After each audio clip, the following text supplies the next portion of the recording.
Hello dear students, today we are going to start unit 1 of our syllabus, which is basically about fitting and approximation method.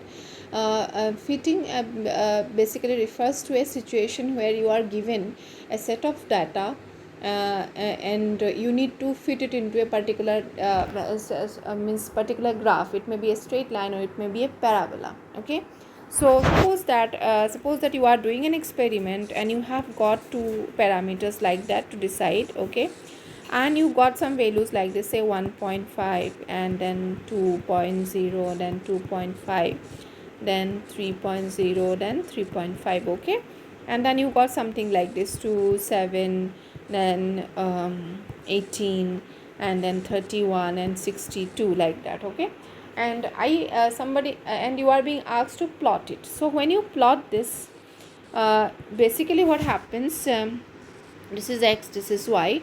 You get some points like that, isn't it? Okay, so theoretically you have got to know that it should be a straight line. So what do we do usually in lab? We will take the graph paper, we will plot the points like that, and then we will draw a freehand diagram like this, isn't it? We will draw a freehand diagram like this, isn't it?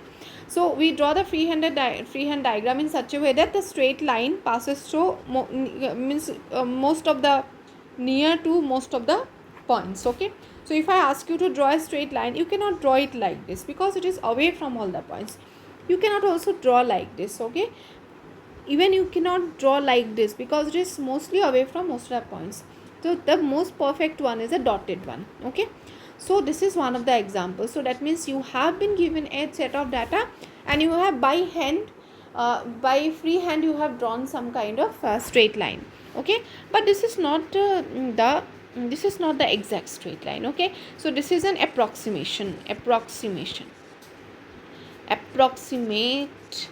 straight line. All right, so it is not the exact straight line, so we have a problem here.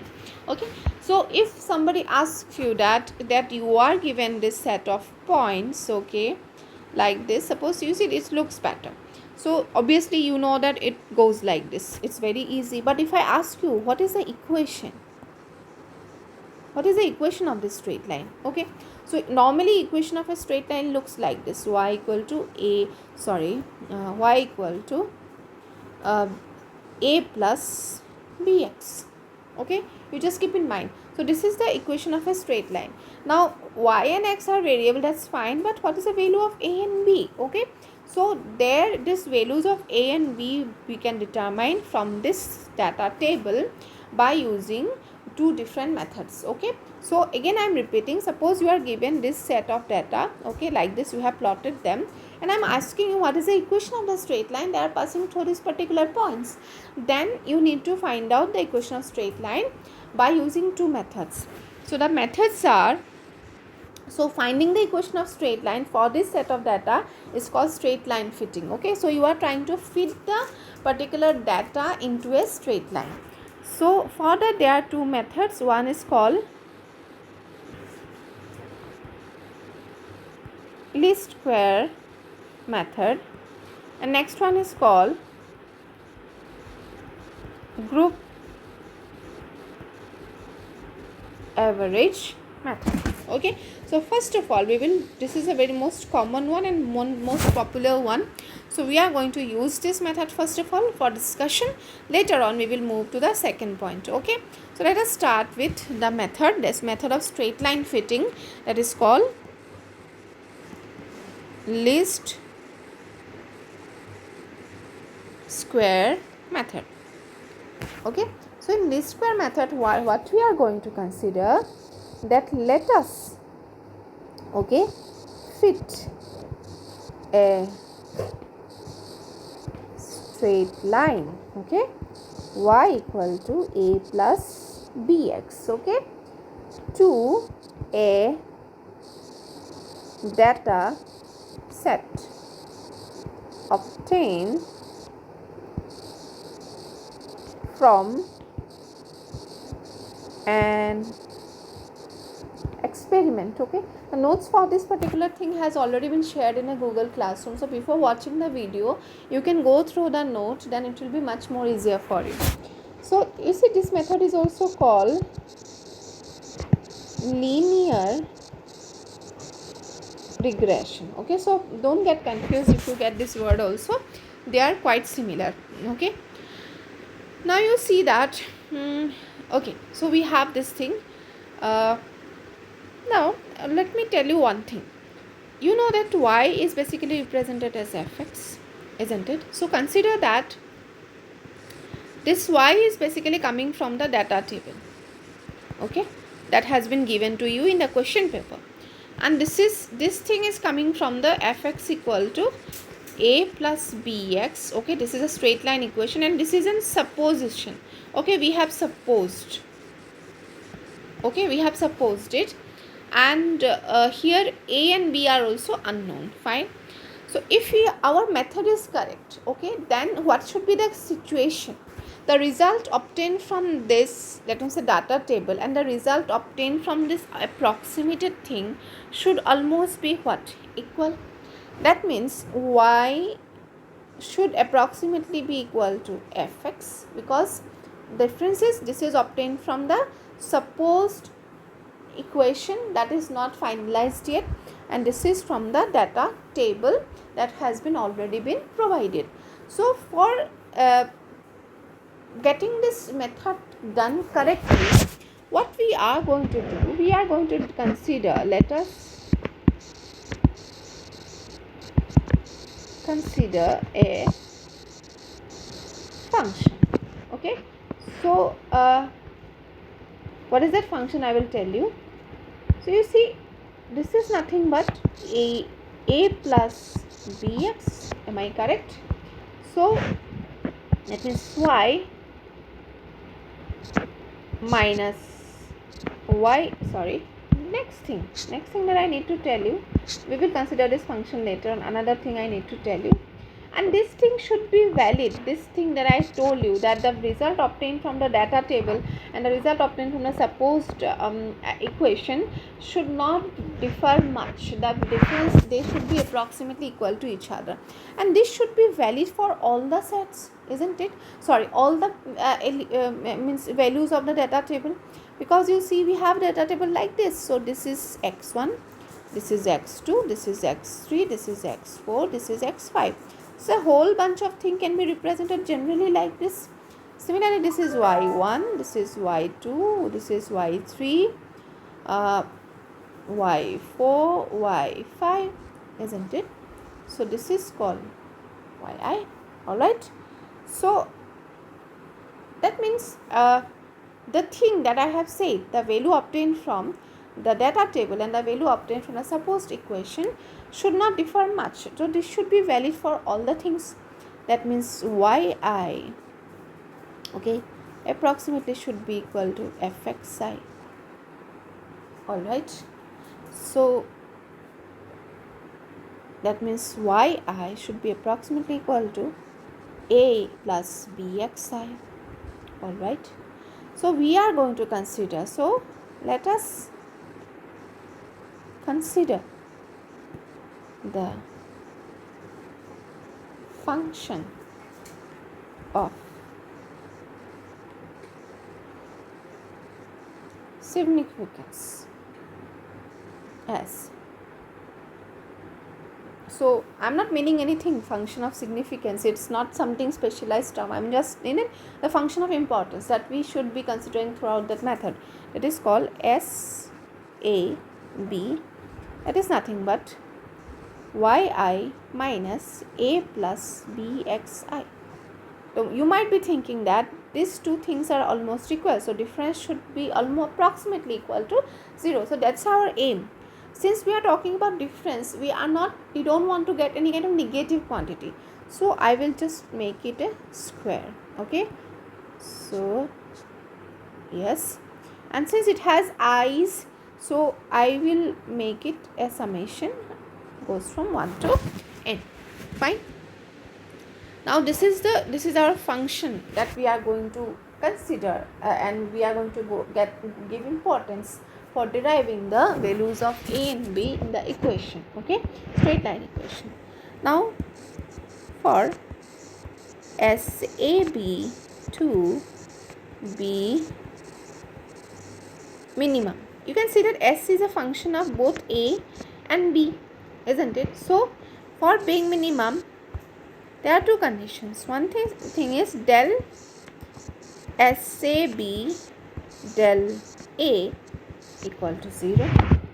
Similarly, del SAB del B equal to 0. Okay, that means variation of SAB with respect to A as well as with respect to B should be equal to 0. That means SAB should be independent of A and B both. Sorry, it should not vary with respect to A and B. So I will keep it. Okay, so what happens inside? It is summation I. Alright, that is yi minus A plus bxi. Alright, so this is square and it is equal to 0. Okay, now we have del A, then I can keep this summation outside. Okay, now yi minus A minus bxi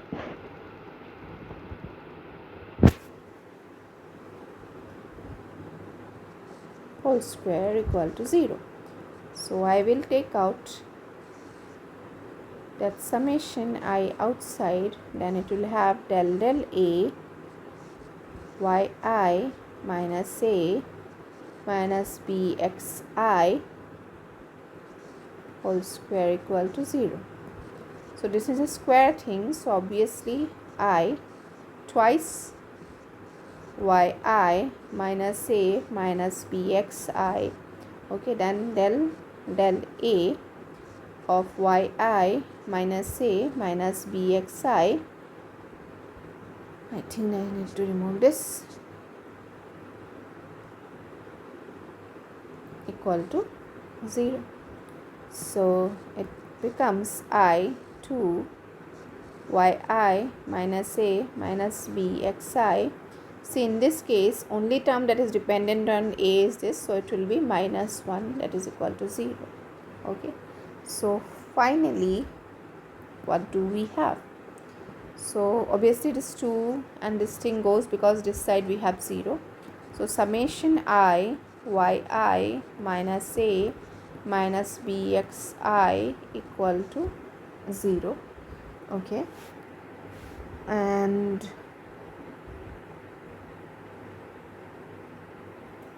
so what we can do, summation we will put inside each of the term. Summation I yi, summation I A, summation I bxi equal to 0. So can we make it reverse, like summation I A plus summation I bxi minus summation I pi I equal to 0. Okay, so here you see, if you keep on A is a constant, if you keep on adding this one, it will like 1 plus, it goes from 1 to n. So if you keep on adding by n times, okay, so this is definitely coming to be n. Okay, and then A. Okay, and plus B summation I xi. Okay, and then minus summation I yy equal to 0. Okay, let it be our equation number 2. Fine.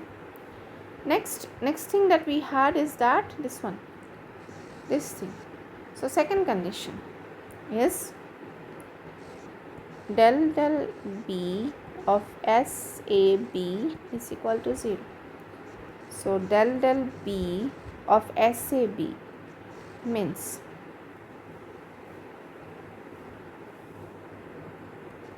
summation I yi minus a minus bxi square equal to 0. So summation is definitely coming out. Okay, so del b of yi minus a minus bxi square equal to 0. Summation I, it is twice yi minus a minus bxi. Okay, so del b of yi minus a minus bxi equal to 0. Okay, so you can see this is twice summation I yi minus a minus bxi. Okay, so here when it is going to, in this whole term, this is the only thing which is dependent on b. Okay, function of b. So what remains? Minus xi equal to 0. So if I see, here is 2, here it is 0, so 2 can be taken out. So summation I and minus 1 can, minus sign can also be removed. So it will be like xi into yi minus a minus bxi equal to 0.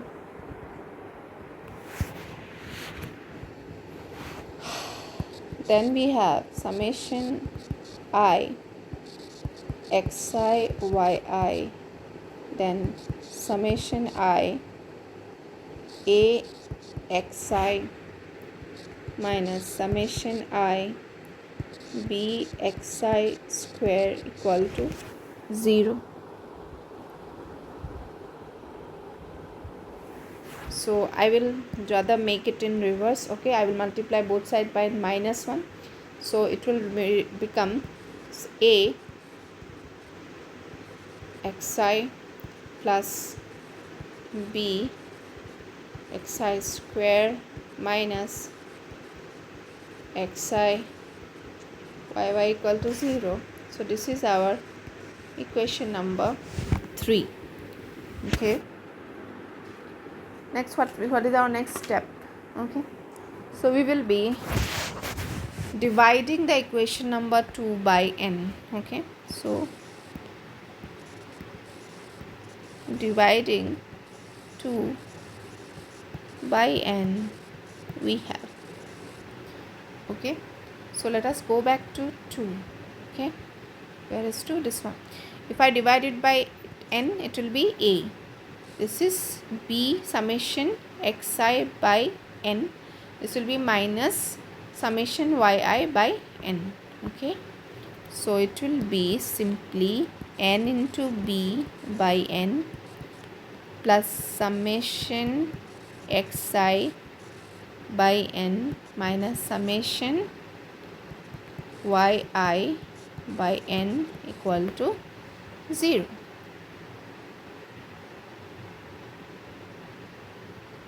Sorry, there is a mistake.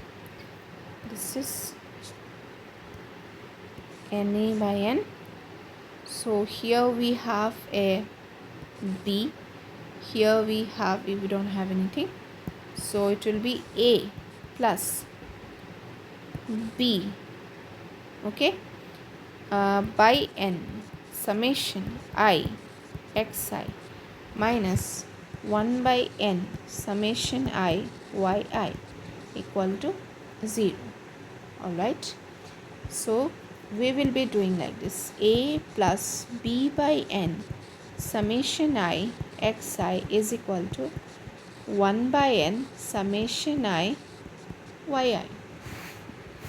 Okay, so what I am going to tell you is that, you see this thing and this thing. Okay, so this is summation I xi by n. So does it look like x1 plus x2 goes to up to xn divided by n?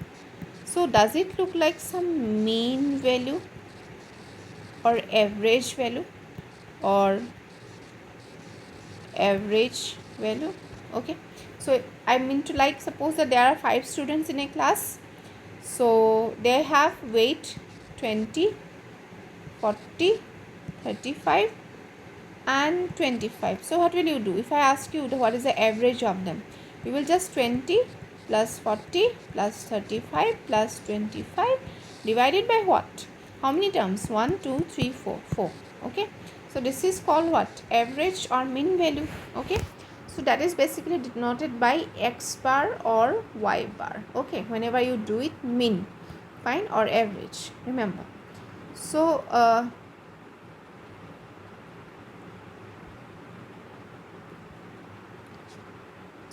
it looks like average of all the x values, so it is written as x bar. Okay, or mean values of x data. Okay, so what we will be doing in this place? So here it will be a plus b. This thing will be called x bar, the mean value. Similarly here also the same thing applies. It will be like y1 plus y2 plus like that up to yn divided by n. So this is also mean value of y. Okay, so it is written as y bar. So let it be our equation number 4. Okay, so this is a very interesting form. You see, we have come back to a kind of straight line. Okay, so this is looking like a straight line equation. Okay, but it is in an average form. Fine. So where obviously x bar and y bar are the mean values. Okay, mean values. So the details are given very clearly in the note that I have provided in the Google Classroom. Okay, so you can take care of that. Similarly, if you divide,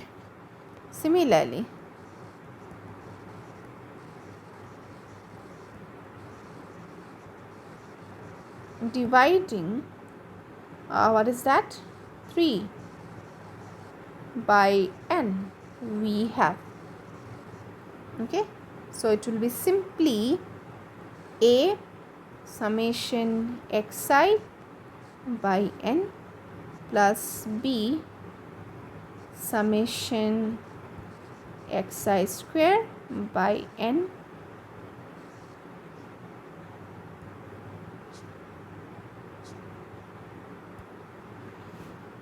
okay, and then we will have minus 1 by n summation xi yi, and that is equal to 0. Okay, so I won't repeat this again. So you are well aware of that. This thing is nothing but average. So a x bar. Okay, and then we have b. Sorry, I will do it in a better way. So we have b by n summation I xi square minus 1 by n summation I xi yy equal to 0. So ax bar plus b by n summation I xi square is equal to 1 by n summation I xi yy. Okay, so that would be our equation number 5. Okay, now solving. If you solve, it's up to you. You can try at home as a homework, or as an if you want to really find out how this 4 and 5 are solved.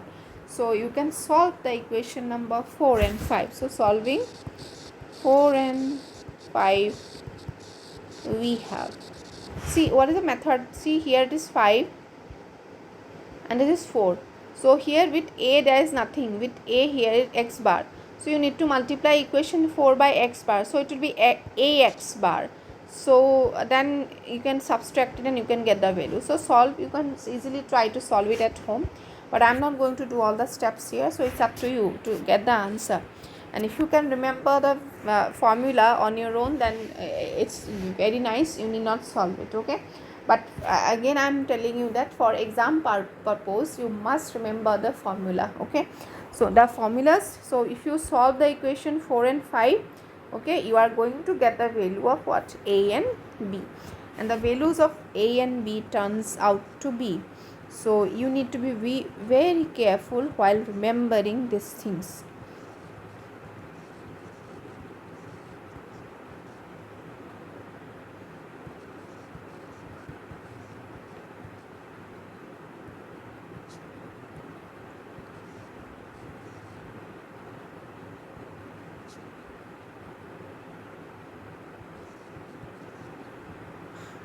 Okay, so I need to tell you a few things, so just hold on.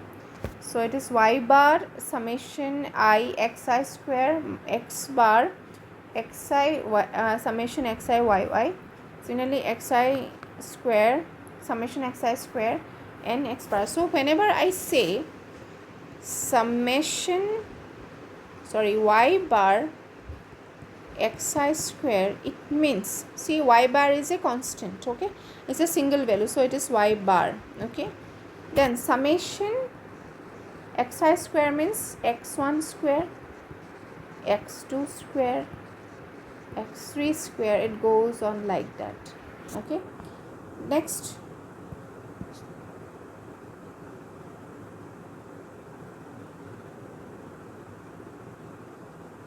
when I say x bar summation I xi yi, what does it mean? This is a constant single value, so x bar will be stay outside. Summation of xi yy, so it will be x1 y1, x2 y2, like that. It will go up to xn yn. Very simple. Similarly, when I say summation I xi square, so it is nothing but x1 square, x2 square, x3 square, and it goes on up to xn square. Very simple. Next thing,